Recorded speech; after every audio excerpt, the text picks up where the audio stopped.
All right, guys, welcome back to another video.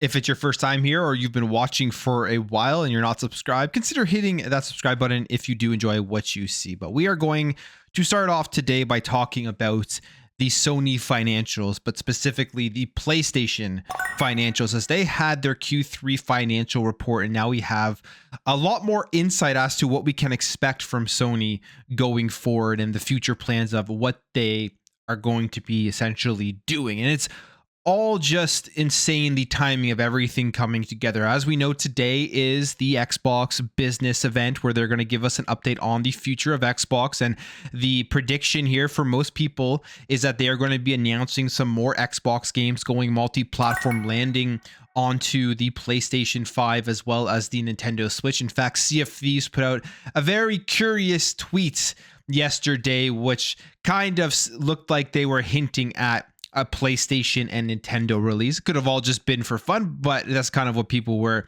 taking it as. And the future of gaming is going to be multi-platform from these bigger companies, from PlayStation, from Xbox, maybe from Nintendo at some point in the future, but I think they are going to be the last ones that will have to pivot because of their attachment rate with their first parties, the amount it costs to create their games comparatively to PlayStation and Xbox first party games, and just somewhat of a different demographic and a different fan base that they do appeal to. But when it comes to PlayStation, we are now seeing that they are actually going to be going more along the lines of the Xbox strategy. And again, this is not surprising. I've talked about this on my channel and I'm not a genius or anything. And many people have talked about this before. But if you've just been following the industry and its shrinkage right now in terms of layoffs, in terms of IPs being canceled, there's less creative risk going out. It's costing more and more to create games. These companies need to find ways to increase their profit margin, and they need to find ways to actually reach more people so more people can play and purchase these games. Or at the end of the day, these major AAA games are costing hundreds of millions of dollars. If you're locking those to a single platform, it's just going to end up being unsustainable. And we kind of see this here with this PlayStation result, specifically when they do mention their profit margin. So we'll start off here. This is from Reuters. It says Japan's Sony slashed the full year sales forecast for its PlayStation 5 console on Wednesday and said it plans to list its financial business next year as it focuses on entertainment and image sensors. So they've cut their projections for the PS5 sales, their forecast, which would be their fiscal year ending in March, saying that the PS5 sales forecast for the year ending March to 21 million units, down from the previous forecast of 25 million units. And they say this is after a weaker than expected sales over the year-end shopping season. So the PlayStation 5, according to Sony themselves, did not sell enough during the hottest time for selling these consoles, which is from about September to December until Christmas, where everybody's picking these up for gifts for themselves. People are getting bonuses at work, and people are just spending more money during this time. They say the company said it expects a gradual decline in unit sales from the next financial year, and that it does not plan to release any major franchise titles in the coming fiscal year.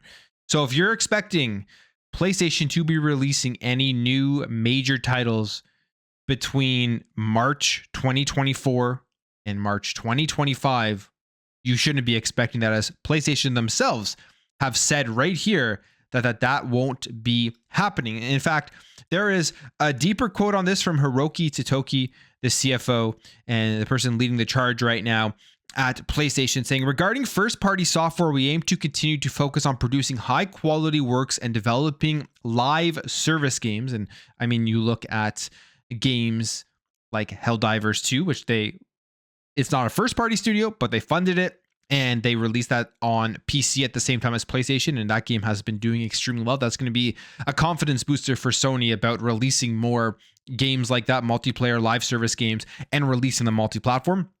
Goes on here to say, but while major projects are currently under development, we do not plan to release any new major existing franchise titles next fiscal year. So that would be April 1st, 2024 to March 31st, 2025. And specifically, they say like God of War Ragnarok and Marvel's Spider-Man 2. So It has been a relatively long dry spell now for PlayStation, and this is going to last all the way until March 31st, 2025, if you are looking at any new entries from their major first party IPs. Now, they also note that while major existing franchise titles includes intellectual properties like God of War and Spider-Man, it does not include new intellectual properties like Concord or non-major existing franchises like Until Dawn. He continues here, Hiroki Totoki, saying, although the burden of acquisition-related costs will ease next financial year or next fiscal year, we expect profit from first-party software to decrease slightly from this fiscal year due to the impact of the decrease in sales. Due to this, operating income for the next fiscal year is currently expected to increase slightly from this fiscal year. However, while this is our baseline, we are reviewing measures for further improvement in profitability in advance of the annual forecast results announcement in May. So basically what is happening, if you read through the lines, at least the way that I see it in my opinion here, is they are going to continue to double down on things that are less creatively risky. Now, Concord is a new game. We'll see how well that does, but I believe that is a multiplayer game. So they need to expand out there. That makes sense. But they're going to continue with remaking and remastering games like Until Dawn, what they did with the Last of Us series. I wouldn't be surprised if we hear about some more remasters of older IPs, of older games coming out as well, just so they know that those games are going to sell and be able to make a ton of money. Because the issue right now at PlayStation, which is absolutely going to be signaling a major pivot from them going forward, is their operating profit margins here. And why that is so important is because when they do these financial reports, they need to be able to present a healthy margin. And right now it is extremely not that healthy compared to where they want it to be. And they're going to have to find ways to increase that for the shareholders, for the investors, and for the business side of things. Because that ultimately, at the end of the day, is the most important thing for PlayStation and for Sony. Now, Totoki also talks a bit more about the future outlook for the PlayStation 5 hardware sales, and specifically saying that they're going into the latter half here of the PlayStation 5, saying regarding the PlayStation 5 hardware, which will enter its 5th year since launch, partially due to its entering the latter half of the console cycle, we aim to optimize sales with a greater emphasis on balance with profits. So we anticipate a gradual decline in unit sales for the next fiscal year onwards, and we expect third-party software sales to continue to expand gradually due to the expansion of the PlayStation 5 install base and the high level of user engagement. In network services, we expect subscribers to be on par with the fiscal year or slightly less due to the impact of price revision we implemented in this fiscal year, but we expect sales to gradually expand due to the shift to attractive premium services. So right there, I mean, they even say they know that third-party is the most important thing in order for them to continue to expand out in the software side of things, buying games through the PlayStation Store within their network services and getting subscribers and stuff. So PlayStation 5 hardware is on the decline right now.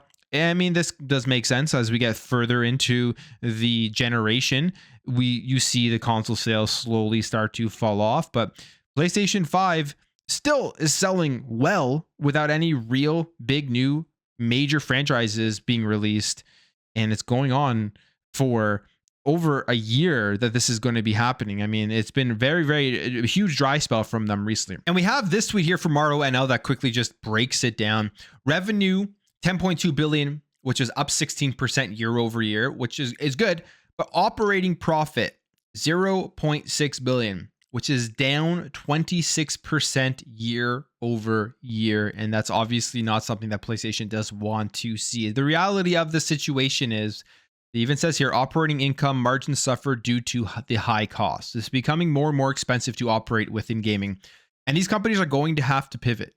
And it really does bring us to today. It's crazy how all this comes together, but it does bring us to today with the Xbox business update. We've seen the doom and gloom throughout the last week and a half, 2 weeks, or however long it's been, about Xbox potentially bringing more games to multi-platform. All Xbox is doing today, if they do make these types of announcements, is all they're doing, in my opinion, is getting ahead of the curve. They see the bigger picture of the gaming industry. They see the fact that you can't operate in a vacuum anymore, and you need to expand. I mean, they have already been doing this. This isn't anything new. They've been doing this for years now. Phil Spencer has talked about expanding out as well, putting games on every single screen, reaching to 3 billion players. The writing is all over the wall where we are going to continue to see more pivots, and the gaming industry as we have known it for generations, where it was exclusivity on consoles is all anybody talked about, that's changing.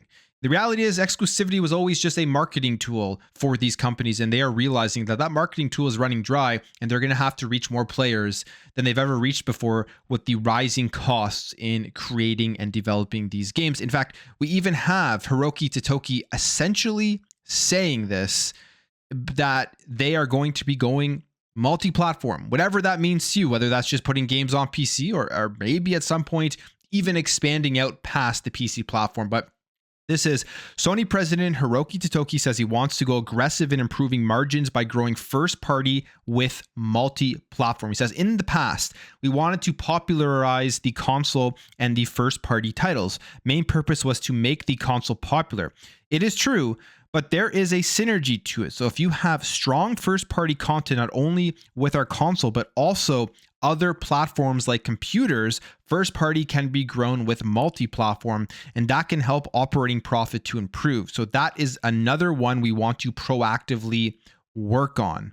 I personally think there are opportunities out there for improvement of margins, so I would like to go aggressive in improving our margin performance. I mean, that's straight out of his mouth, and that means they are going to be going harder with releasing more games, at the very least on PC, meaning I'm thinking day and date stuff coming maybe sooner than we expect. I've been saying that PlayStation is going day and date on PC for a very long time now. If it happens, it doesn't mean like I'm a genius and I was right or anything, but it's just, if you've looked at everything that is coming together here with the rising costs, with not having enough players actually purchasing these games, especially with the attachment rates of first party titles from PlayStation, from Xbox, you have to expand out. And this is essentially what Hiroki Totoki is saying here. He even goes on and talks a little bit more about not fully understanding the studios and feeling that there needs to be improvements when it comes to the business. This is from VGC. PlayStation's new chairman says the studios need to improve when it comes to business. And he talks about this, Hiroki Totoki specifically saying, it's been about 4 months since I became chairman, and I'm trying to demonstrate leadership and have as many meetings as possible with the management team. I've also visited studios, and everyone is working really hard to fulfill their responsibility to try to optimize the business. And I understand that. But overall, growth and sustainable profitability for increasing margins, how will that translate to these goals? I don't think people understand that deeply. I think that's the problem of the organization. So as far as I'm concerned, I try to understand what is happening in the company, in the industry, and also from the perspective of analysts, and try to explain that in a transparent manner so that people can recognize and notice these issues, so that we can have a harmonized approach going forward. Continues here saying people who work in the studios have a very high motivation. They're very highly motivated. They're very good people, and they have great creative minds and knowledge of live streaming. However, having said that, when it comes to the business, I think there is room for improvement, and that's to do with how to use money, the schedule of development, and how to fulfill one's accountability towards development. Those are my frank impressions. I will continue to engage in dialogue with the people so that we can find the right way to proceed. What he is saying here, there are going to be changes at PlayStation. They are going to pivot. They're going to expand out their strategy. And at the end of the day, this is just a good thing for the gamer. I don't really care how people try to slice and dice this and talk about exclusivity. At the end of the day, if more people can play PlayStation games and more people can play Xbox games, and hopefully in the future, more people can play Nintendo games, this is better for the consumer, because exclusivity and exclusives for years have been used as a marketing tool to get us into things like the console wars, to get us to cheer for a brand over another brand. But now, if these games are essentially going to be available in way more places, you get to choose where you want to play them, and you get to still play everything that people are going to be playing elsewhere. You're going to be able to connect with more people across different ecosystems. And the future of gaming, when it becomes more multi-platform, when we're seeing more Xbox games on PlayStation, more PlayStation games at least on PC, maybe at some point later on other platforms, who knows? I think at the end of the day, that is just a good thing for gamers themselves. So it's just, we are going into the business update today for Xbox. And now we have this news from the PlayStation financial reports. And I would say that you can say that the Xbox strategy has been correct throughout this generation. And Xbox is potentially getting ahead of the curve so that they can take advantage more of getting their games to more people as possible before you start seeing PlayStation do it in the future. Now, besides that, this may be a little longer episode because the PlayStation financial stuff was long. There was an Xbox February update that is starting to roll out. I'll give you just a quick rundown of what this update entails. First of all, there are new touch controls enabled in the Xbox Remote Play. So they say here that Xbox Remote Play now supports custom touch control layouts on more than 100 games when using Xbox app on iOS, Android, and Windows devices. It's the same custom touch layouts available through the Xbox Cloud Gaming Beta. They will now be available when remotely playing games from your personal console.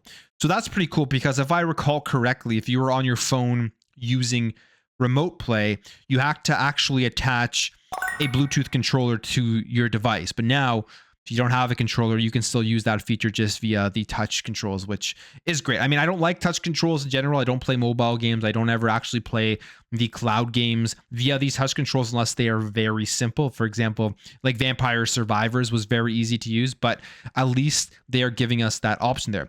There's also some new thumbstick recalibration tool for the Xbox wireless controller that is being added, which is great. They say this is part of Xbox's continued investment in improving the repairability experience of controllers to address minor thumbstick issues such as inconsistent responses. Use the self-calibration tool in the Xbox accessories app on console or PC to resolve issues without the need for support calls, controller repairs, or returns. I believe this is something that's going to be able to be used, for example, if you were to take apart your controller, put it back together because you wanted to fix something or maybe mod it at all, go in there and make sure that the thumbsticks are working properly by recalibrating it. Or if there's just an issue, maybe that will fix it right away without actually having to buy a new one or send it in for a repair. So that option there is also very good. Improved filtering and sorting is coming to My Games and Apps. So there's a couple of things here that you're going to be able to do. They say you can now filter games by accessibility, supported languages, and technical features. So those are the things that are going to be added here for the filter section when looking through your games. And then there's also the automatic profile sign out that they've added here, which basically it's a new access restriction option that has been created to make it easier to play on shared consoles in places like hospitals. So basically, I guess once this profile has been signed into, you don't have to worry about it actually signing out of it. They say it makes it easier for players' profiles to be deleted when they sign out, and it removes the need to check if patients have signed out of the consoles when the gaming cart gets moved between patients. So I guess just making it easier so that people's profiles don't get stuck and then other people can go in there and play it and mess around with it and things like that. They also here talk about you can view and adjust new options by navigating to settings, systems, and access restrictions to allow the use of the Edge web browser set as a home console and to delete profiles on sign in and sign out. And then finally, let's talk about Toys for Bob, because this was another thing that got completely blown out of proportion last week when we heard about the layoffs.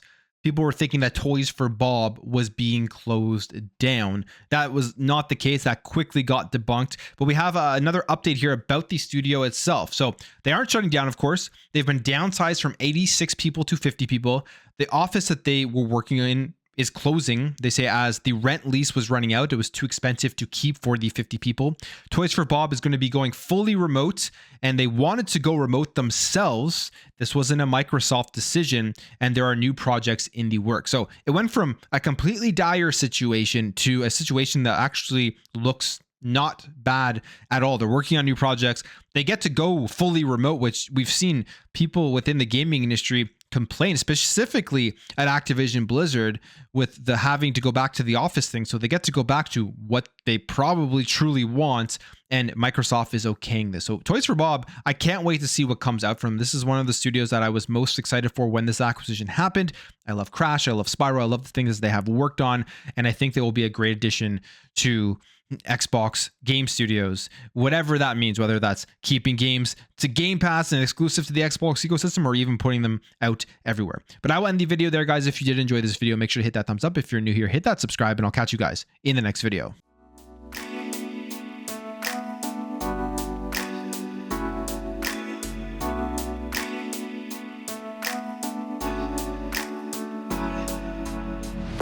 Bye.